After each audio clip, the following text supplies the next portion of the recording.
qué gusto me da saludarlos. Bienvenidos nuevamente a este su programa, La Entrevista. Yo soy Pamela Quebec y el día de hoy tengo el enorme honor, porque no encuentro otra palabra, de tener en este estudio de RT México a un inventor. ¿Inventor? ¿Aún existen? Sí, sí existen y este es orgullosamente mexicano. A México le debemos la televisión a color gracias a aquel inventor también, Guillermo González Camarena. Y hoy le debemos la televisión en 3D a otro inventor mexicano, Manuel Gutiérrez Novelo. Qué enorme placer conocerte y tenerte aquí en el estudio. Gracias, Pamela. Gracias por la invitación. Yo feliz de estar aquí con ustedes. Gracias. Pues vamos a empezar desde el principio. Adelante. ¿En qué momento te das cuenta de tu profundo amor a la tecnología? 9 años, un juguete. Así es, yo estaba chico y era súper curioso. Me la pasaba desarmando todo lo que tenía un tornillo, lo desarmaba en pedazos. Sí. Y mis abuelos me regalaron un juguete, un Viewmaster, que es un aparatito donde le pones un disco. Sí. Entonces, lo veía yo y se veía increíble, se veía súper real. Es como si estuvieras viendo lo que había en el disco. En particular era un tema de un delfín que se veía increíble, se veía como si estuviera enfrente de ti. Sí. Y al mismo tiempo había una serie de televisión que se llamaba Flipper. Y Flipper pues era un delfín también muy simpático, pero se movía y todo, pero no se veía real. Mientras que el Viewmaster se veía real, pero no se movía.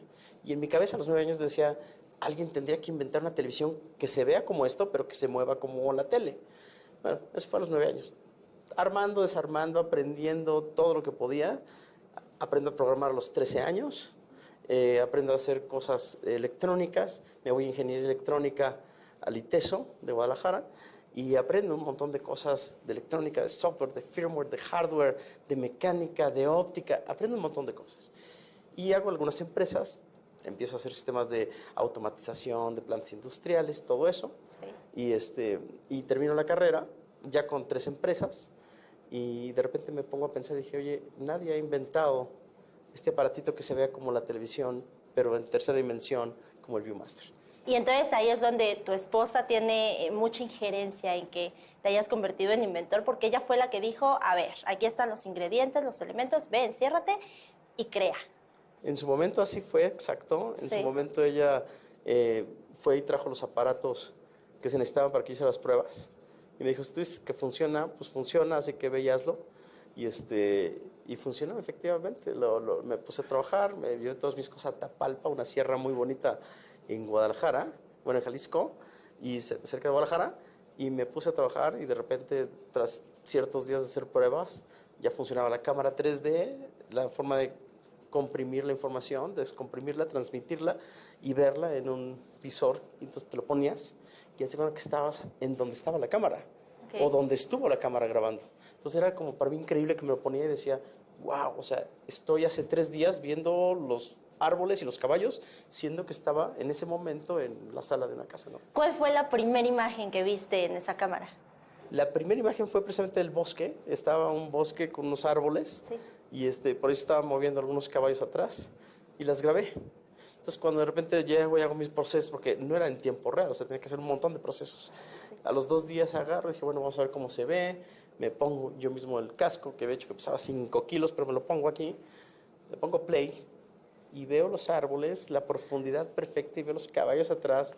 En ese momento, Pame, haz de cuenta, supe que la televisión en tercera dimensión era viable. Me imaginé todo, me imaginé películas, me imaginé computer generated content, o sea, generado por computadora, animaciones, me imaginé videojuegos, claro, me imaginé todo. Dije, esto es una realidad virtual, entonces va a funcionar. Pero, ¿sabes que cuando pensé todo eso, estamos hablando de 1999? ¡Wow! O sea, la televisión en México era analógica. Sí. Y yo lo que estaba haciendo era digital, tenía que comprimir los datos digitalmente, no era ningún proceso óptico, era un proceso digital de transformación y todo lo más, con todo mezclado en el head-mounted display, o en el display que te pones en la cabeza para VR. Sí. Y también hice un videojuego, y entonces el videojuego ya ves que normalmente juegas y tienes como una cámara, ¿no? Sí. O sea, es como una cámara que está viendo todo lo que pasa en el videojuego. Pues yo tuve que inventar 2 cámaras que apuntaban exactamente donde yo quería. Y entonces me movía y ya sabía que estabas adentro viendo todo perfecto, el piso, las paredes, el agua. 1999, digital, y entonces yo decía, estos videojuegos van a ser la onda, o sea, va a ser genial. ¿Quién fue la primera persona, evidentemente tú, pero la segunda persona en ver estas imágenes y qué te dijo? Bueno, sabes que mi hijo menor, Ok. en ese entonces, pues él estaba chiquitito, tenía casi 3 años, y se pone el casco y lo ve, y él trataba de agarrar un oso de peluche que estaba enfrente de la cámara. Sí. Él se lo puso y empezó a tratar de agarrarlo. Y ahí supiste Y que dije, habías o sea, creado. acabo de hacer algo increíble, porque un niño en su cabeza lo que pensaba era, mira, aquí está enfrente un oso enfrente de mí. Claro. Porque se movía el oso y todo lo demás, un oso de peluche se movía.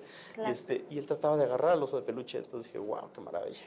Pero, Después de eso ya se lo presenté a mi socio Isidoro Pesa, que teníamos unas empresas juntos, teníamos negocios juntos, y de repente le dije, me dice, oye, ¿dónde andabas? Le dije, ven, te enseño a que veas lo que estaba haciendo, porque me desaparecí, o sea, me desconecté del mundo. Sí. Y ya cuando termino, llego y lo invito a que lo vea.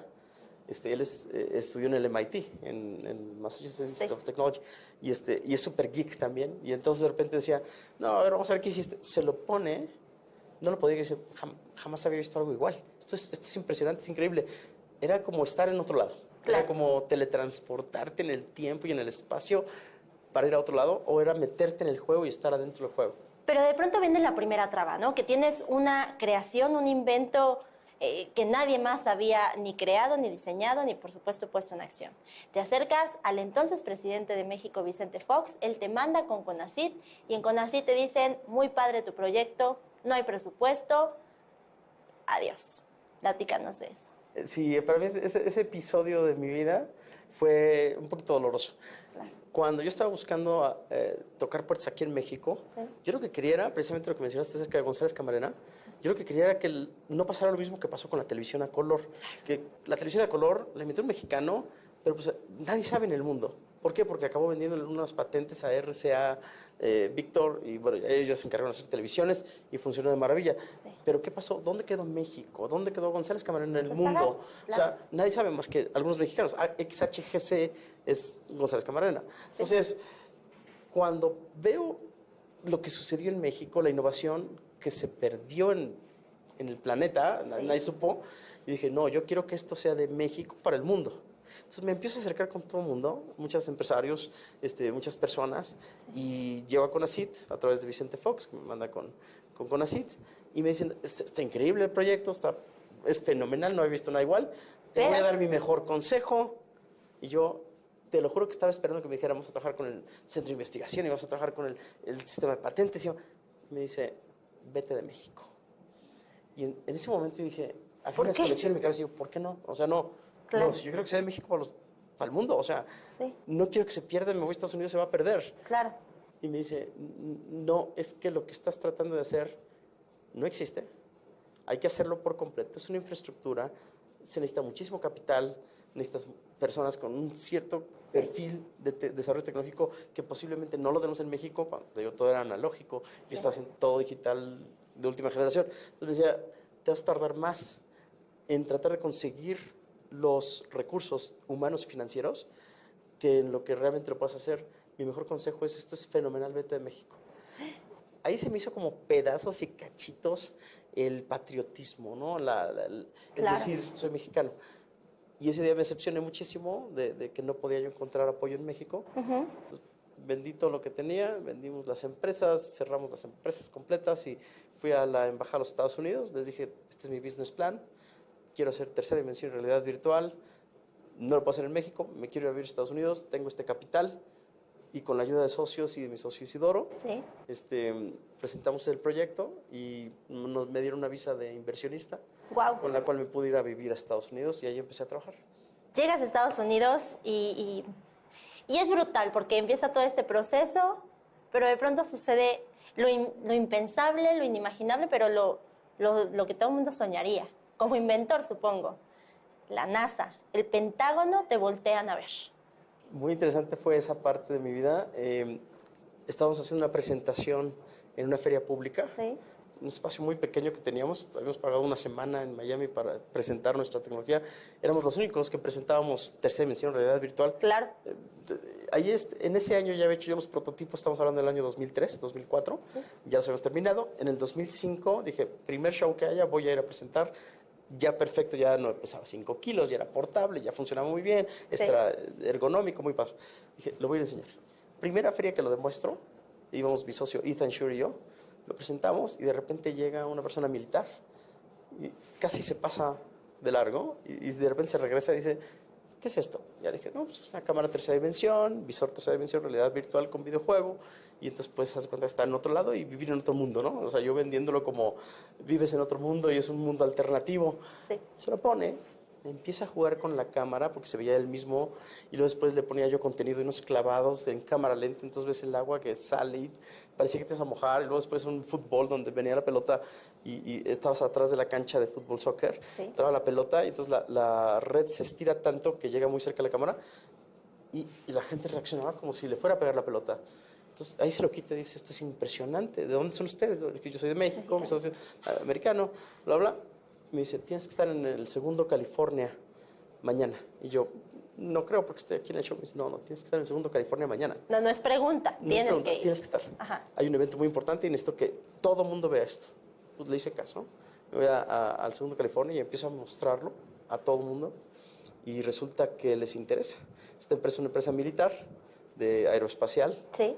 Y empiezo a trabajar con ellos, empiezan a montar mis sistemas y mis cámaras en aviones, para control remoto, para observación satelital, empiezan a comprarme los productos, hacemos un Memorandum of Understanding, empiezan a crecer las cosas, me recomiendan, me ven, después me ve otra empresa aeroespacial, que es una Northrop Grumman, la otra es Lockheed Martin, sí. Después uno de los asesores de las empresas trabajaba para la NASA, para el Langley Space Center, me ve y dice, oye, nosotros usamos hoy unos cave rooms, son unos como bodegones enormes con proyectores por atrás. Dice, y unos lentes que se llaman shutter glass. Es carísimo, no se ve muy bien, la infraestructura es muy cara y no podemos ver bien en tercera dimensión. Y lo que acabo de ver me fascina. Entonces, podemos implementar esto para ver imágenes de Marte. Wow. Entonces, empezamos a proveerles equipo, visores, cámara, todo.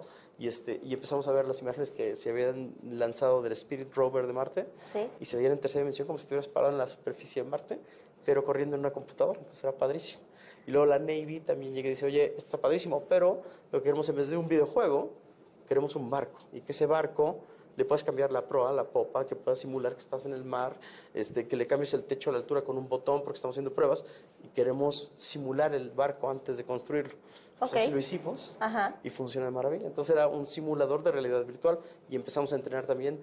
Gente nos contrató para el Pentágono para dar cursos inmersivos de capacitación y también para tratar el síndrome del post-traumatic disorder, un síndrome de desorden postraumático para la gente que había estado en la guerra.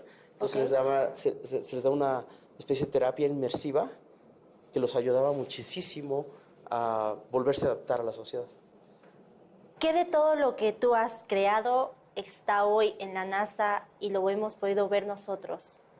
Bueno, todo lo que es realidad virtual, ahorita head-mounted displays, sí. En el momento en el que se empecé a presentar y en el momento en el que nosotros teníamos la tecnología, porque lo patenté todo y se fue a nivel mundial la patente, pues muchas empresas empezaron a hacer referencia a las patentes y empezaron a hacer su propia implementación de los visores, su propia implementación del códec, su propia implementación de los videojuegos y de repente empezaron a proliferar las herramientas, las marcas. Nosotros nos basamos en un modelo de licenciamiento. Sí. O sea, nosotros tenemos las patentes, tenemos la propiedad intelectual, la quieres usar, pues paga una licencia. Claro. Entonces empezaron a adoptarlas muchas empresas, entre ellas se hizo el asunto del Blu-ray 3D, pero antes de que llegáramos al Blu-ray 3D, ya estábamos haciendo drones, por ejemplo. Los drones que se manejan solos, es porque tienen la capacidad de capturar la información con cámaras 3D, que capturan la profundidad de lo que ven y pueden decidir por sí mismos cómo evadir un obstáculo, cómo evadir un edificio, cómo evadir una casa. Y bueno, están los drones, está en exploración remota, en robots de exploración remota. Te pones un visor y tienes lo que se llama un surrogate, una persona surrogada, no sé cómo se diga en español, surrogate, que tú lo controlas desde aquí. Y el robot hace lo que tú quieres del otro lado del mundo. Pero tú ves como si tú fueras el robot y como si estuvieras allá, ¿no? Háblame de qué es la cámara estereoscópica en 3D. En 3D. Ajá. Ahí te va. Ya ves que cuando tú ves la tele normal, se ve plano. O sea, no se ve como que está la profundidad de nada. Bueno, es que esa película y esa televisión lo que hacen es que fueron grabadas con una sola cámara. Una cámara normal, como las que tenemos aquí. Entonces, graban con un solo ojo. Es lo mismo que si estuvieras viendo con un solo ojo. Cuando tú cierras un ojo, pierdes el efecto de profundidad. Claro. todo es plano. Todo es plano. Pero cuando abres los dos ojos, resulta que tienes la misma visión, pero ligeramente desde perspectivas diferentes. Claro, esta vista periférica, pequeña. ¿no? Sí. Imagínate que yo te estoy viendo a ti, entonces con un ojo te estoy viendo por aquí y por otro ojo te estoy viendo por acá. Okay. Aunque hay una diferencia pequeña y te estoy viendo a ti, esa pequeña diferencia de lo que puedo ver desde este lado contra lo que puedo ver desde este lado, mi cerebro lo procesa como el volumen, claro. como la profundidad. Y el efecto de tercera dimensión. Y a eso se le llama estereoscopía. Entonces, las cámaras estereoscópicas tienen dos lentes precisamente para capturar como si fuéramos seres humanos, como si fuera un ser humano viendo desde dos puntos diferentes de vista. Okay. Y después me fui de 3D a 360, ¿no? O sea, también cámaras para capturar por cualquier ángulo, ¿no? Claro. Vámonos al año 2008, que me parece que es crucial en tu vida, porque es cuando presentas a nivel mundial la primera televisión 3D creada por ti y que hoy es una realidad en el mundo. Háblame de ese año, háblame de ese invento. Fue muy interesante. Fíjate que yo tenía originalmente el casco de tercera dimensión nada más. Sí. O sea, yo te pones el casco y veías el contenido. Sí. Entonces yo insistía, aunque estaba trabajando con militares y aeroespaciales y todo esto, yo insistía en Flipper, ¿no? En contenido acá de película. Entonces, yo insistía con los estudios de Hollywood. Les decía a todos los estudios, Warner Brothers, a Disney, a DreamWorks, les decía, oye, vamos haciendo esto, mira lo que estoy haciendo con el Pentágono, mira lo que estoy haciendo con la NASA, mira lo que estoy haciendo de entrenamiento, mira lo que estamos haciendo juntos con... Y me decían en Hollywood, me decía Manuel, el problema es que cuando nosotros hacemos contenido, no lo hacemos para que lo vea una sola persona. Lo hacemos para que lo vea la familia y compartan los valores. Claro. En el living room de la casa. O en los cines. O en los cines. Dice, claro. lo que tú me estás ofreciendo es algo que te aísla del mundo. Dice, necesitaríamos que ese mismo contenido, así como lo ves increíble, se viera igual, pero en una televisión.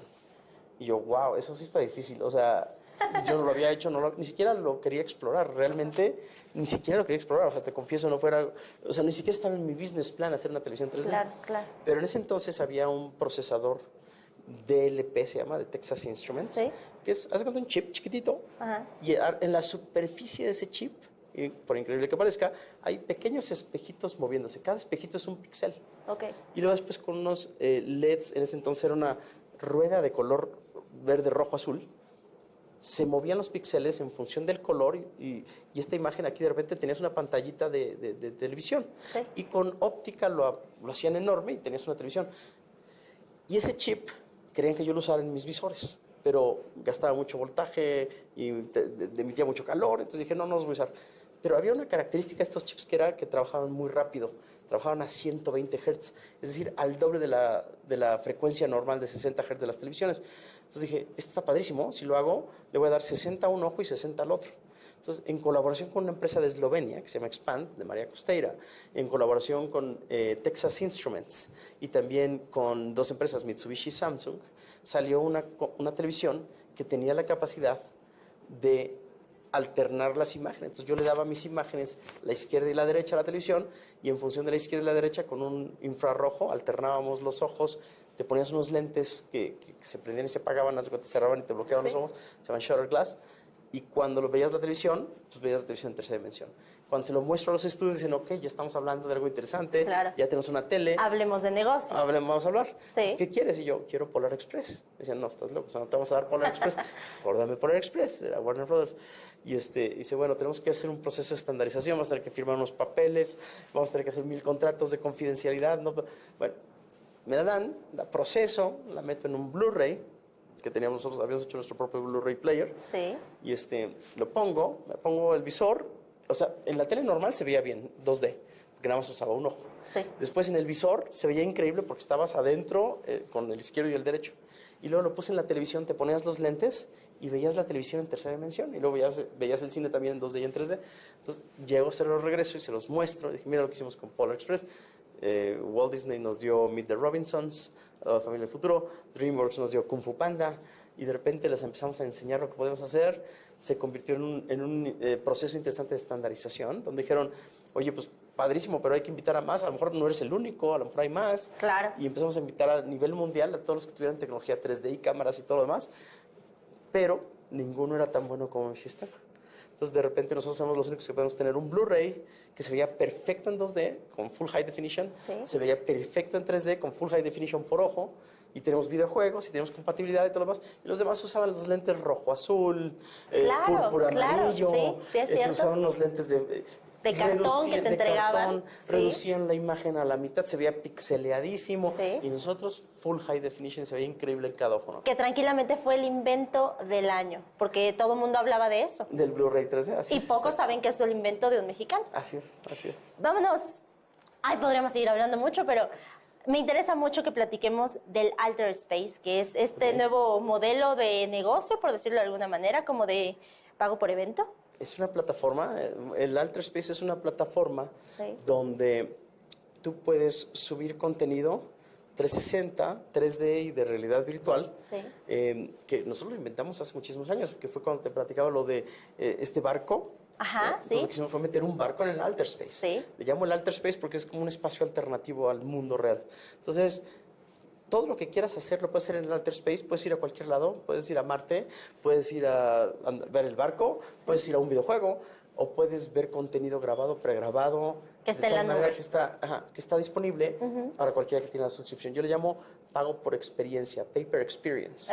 Porque no es como que vas a ver una película tampoco. No. O sea, si quieres vivir la experiencia de meterte en un submarino y bajar a ver el Titanic, puedes hacerlo en el Alter Space. Claro. Si quieres ir a Marte y caminar por la superficie lunar, puedes hacerlo en el Alter Space. ¿Quieres ir a un concierto? También lo puedes hacer en el Alter Space. Ya existe el Alter Space. Sí, ya existe el Alter Space desde hace unos años, lo sacamos, pero ¿sabes qué pasó? Así como te decía que empezamos en el 99 con todo esto y ahorita estamos en 2018, imagínate cuántos años, o sea, es un montón de años. Que no, ni es tanto.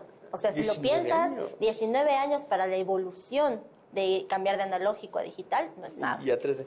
Yo sé, la industria se tarda porque tiene un cierto tiempo de adopción y de respuesta. Es como un elefante blanco que se tiene que mover hacia adelante, pero lo hace a una cierta velocidad.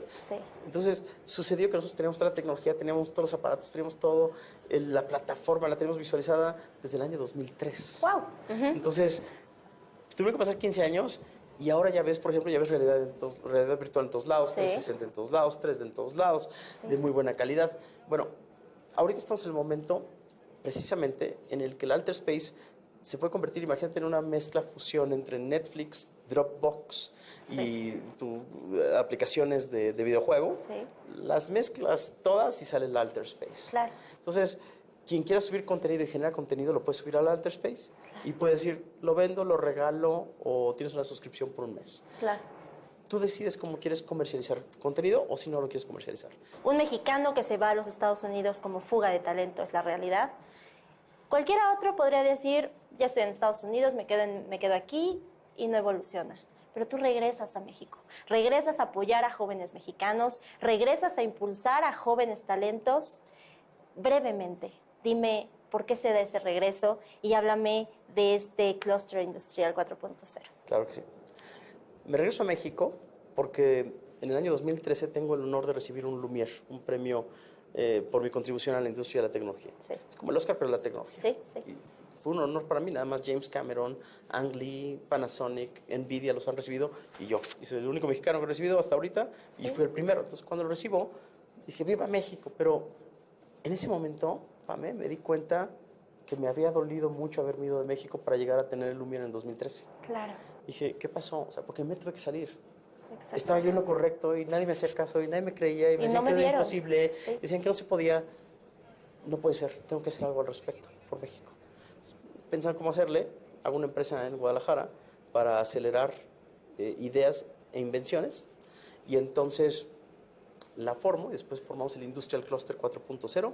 Llevamos a 20 compañías al Consumer Electronics Show y pudimos demostrar a nivel mundial que México tiene la capacidad de innovación, que no soy el único, que hay muchísimas personas innovadoras, muy capaces, y estamos poniendo en alto el nombre de México a través de la industria. Y en el Consumer Electronics Show 2019 vas a llevar empresas mexicanas. Vamos a llevar desde el Industrial Cluster también, vamos a llevar ahora, tenemos el objetivo de llevar 50 empresas mexicanas, tenemos uno de los mejores espacios en el mejor hall de tecnología del Consumer Electronics Show, y pensamos llevar a muchas empresas mexicanas, hicimos la convocatoria, y en colaboración y ayuda con todos los socios del clúster, con todas las instituciones de gobierno como CICIT y otras más, hemos logrado volverlo a hacer por segundo año. Vamos a hacerlo por segundo año en enero. Pues Manuel, de verdad estoy impresionada, agradecida porque estés primeramente aquí en los estudios de RT, invitado a estar cada que tú lo quieras. Agradecida por lo que estás haciendo por México, por poner el nombre de nuestro país tan en alto y también por apoyar a todos estos jóvenes talentos, porque eres un emprendedor, un visionario, un empresario, un inventor. 45 patentes aún están allí. Y pues nada, muchas gracias por toda la labor que estás haciendo. Gracias a ti, Pablo. Gracias por la invitación. Y bueno, pues nada más para cerrar rapidísimo con el público, los invito a que crean en sus sueños y que los validen con toda la ciencia, tecnología y multidisciplinariamente, que puedan hagan equipo y que evalúen llevarlos a cabo. Que nadie les diga que no se puede, porque yo sé que sí se puede. Y se puede. Bueno.